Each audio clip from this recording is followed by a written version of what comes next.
అనగనగా ధర్మపురి అనే గ్రామంలో ఒక చిన్న పెంకుటింట్లో సోమయ్య అనే ఒక చేనేత కార్మికుడు ఉండేవాడు. అతను నేసే చీరలకు ఆ చుట్టుపక్కల మంచి పేరుంది. కాని దళారీల దోపిడీ వల్ల సోమయ్యకు కనీసం కడుపు నిండా తిండి కూడా దొరకని పరిస్థితి. అతనికున్న ఒకే ఒక్క ఆశ తన కూతురు పెళ్లి. దానికోసం రాత్రి పగలు తేడా లేకుండా, కంటికి నిద్ర లేకుండా ఒక అద్భుతమైన పట్టుచీరను నేస్తున్నాడు. ఒకరోజు ఇంటి లోపల టక్ టక్ మంటూ మగ్గం చప్పుడు వినిపించింది. సోమయ్య చెమటలు కక్కుతూ మగ్గం నేస్తుంటాడు. అతని భార్య పార్వతి ఊనిలో నుంచి దారం తీస్తూ ఉంటుంది. అప్పుడు సోమయ్య అలసటతో మగ్గమాపి కాసేపు విశ్రాంతి తీసుకుంటూ పార్వతితో ఇలా అంటాడు. పార్వతీ, ఎట్టకేలకు ఈ పట్టుచీర పూర్తయింది. ఇందులో కేవలం దారం మాత్రమే లేదు, మన బిడ్డ పెళ్లి కలలు కూడా ఉన్నాయి. దీన్ని పట్నంలో ఉన్న జమీందార్ గారికి అమ్మి వచ్చిన డబ్బుతో మన అమ్మాయి పెళ్లి ఘనంగా చెయ్యాలి. అవునండి, 6 నెలలుగా మీరు పడ్డ కష్టం ఈ చీర రూపంలో కనిపిస్తోంది. దేవుడు మనల్ని చల్లగా చూడాలి. రేపే పట్నం వెళ్లి జమీందారు గారిని కలవండి. తప్పకుండా పార్వతీ, ఈ చీర అమ్మితే మన కష్టాలన్నీ తీరిపోతాయి, మన బతుకుల్లో వెలుగు వస్తుంది. ఆ మరుసటి రోజు ఉదయం సోమయ్య చీరను ఒక మూటలో కట్టుకుని అడవి మార్గం గుండా పట్నానికి బయలుదేరతాడు. ఆ దారంతా ఒక నిర్మానుష్యమైన ప్రదేశం. పట్నం వెళ్లాలంటే ఆ దట్టమైన అడవి దాటాలి. సోమయ్య భగవంతుడిని తలుచుకుంటూ నడుస్తున్నాడు. కాని విధి మరోలా తలిచింది. అకస్మాత్తుగా పొదల్లో నుండి 2 దొంగలు చేతుల్లో కర్రలతో సోమయ్య ముందుకు దూకారు. అప్పుడు ఆ ఇద్దర్లోంచి ఒక దొంగ గట్టిగా అరుస్తూ సోమయ్యని బెదిరిస్తూ ఇలా అంటాడు. ఆగు, ఎక్కడికి రా పరుగు? చేతిలో ఉన్న ఆ మూట ఇటు విసిరేయ్. ఆ మాటలకు బెదిరిపోయిన సోమయ్య భయంతో వణుకుతూ ఆ దొంగల్ని బతిమాలుతూ ఇలా వేడుకుంటాడు. అయ్యో బాబులారా, నా దగ్గరేమీ లేదు. నేనొక పేదవాడిని. ఇది నా కూతురు పెళ్లి కోసం చేసిన చీర. దయచేసి నన్ను వదిలేయండి. ఓహో, పట్టుచీరా? అయితే దీనికి బజార్లో మంచి ధర పలుకుతుంది. మర్యాద ఇస్తావా, లేదా ఈ కర్రలతో నీ తల బద్దలు కొట్టమంటావా? అంటూ ఆ దొంగలు బలవంతంగా సోమయ్య చేతిలోని మూటను లాక్కుంటారు. సోమయ్యను కాలితో తన్ని అక్కడ్నుంచి పారిపోతారు. ఆ దెబ్బకు సోమయ్య దమాలున కిందపడి తనకు జరిగిన అన్యాయాన్ని తలుచుకుంటూ ఆకాశం వైపు చూసి ఏడుస్తూ ఆ దేవుణ్ణి ఇలా వేడుకుంటాడు. దేవుడా, ఎంత అన్యాయం చేశావు తండ్రి. 6 నెలలు, అక్షరాల 6 నెలలు నా రక్తాన్ని చెమటగా మార్చి నేసిన చీర ఇది. ఇప్పుడు నా బిడ్డ పెళ్లి ఎలా చేయను? నా బతుకు ఎందుకిలా అయ్యింది? ఇక నాకు చావే శరణమా అని సోమయ్య ఏడుస్తూ అడవిలో ఒక పెద్ద మర్రి చెట్టు కిందున్న ఒక వింతైన నల్లని రాతి విగ్రహం దగ్గర కూలబడతాడు. ఆ విగ్రహం చూడటానికి మనిషి ఆకారంలోనే ఉంటుంది. అప్పుడతను ఆ రాతి విగ్రహం ముందు తన తలని బాదుకుంటూ ఏడుస్తూ ఇలా అనుకుంటాడు. నా కష్టం బూడిదలో పోసిన పన్నీరైంది. ఇంక నేను ఇంటికి ఏ మొహం పెట్టుకుని వెళ్ళను. ఈ అడవిలోనే నా ప్రాణం తీసుకుంటాను అని అనుకుంటూ ఉండగా తన కన్నీటి చుక్కలు ఆ రాతి విగ్రహంపై పడతాయి.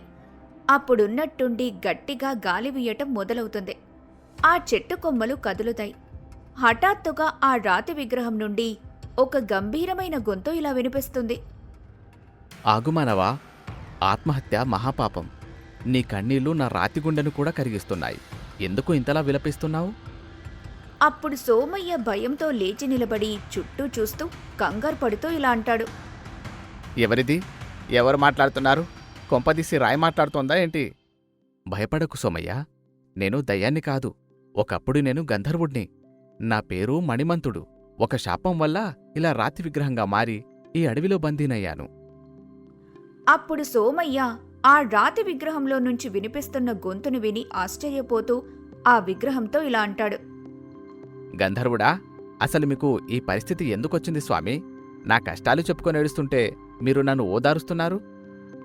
అప్పుడు ఆ గంధర్వుడు తన గతాన్ని ఇలా చెబుతుంటాడు.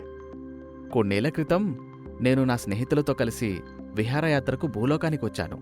నా అందం, నా శక్తి చూసి నాకు అహంకారం పెరిగిపోయింది.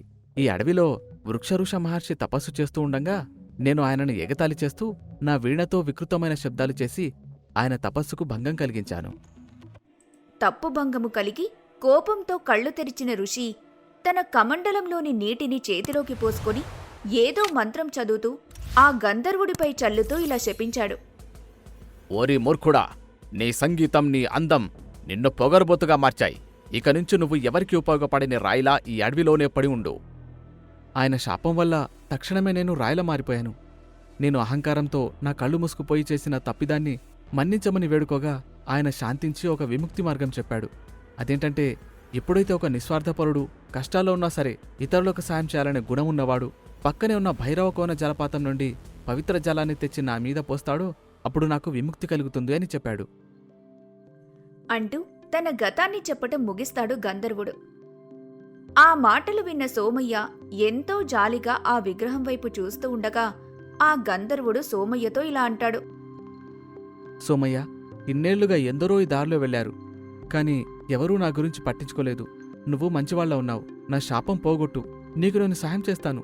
నీ చీరను దొంగిలించిన వారిని పట్టుకొని నీ సొత్తును నీకిప్పిస్తాను.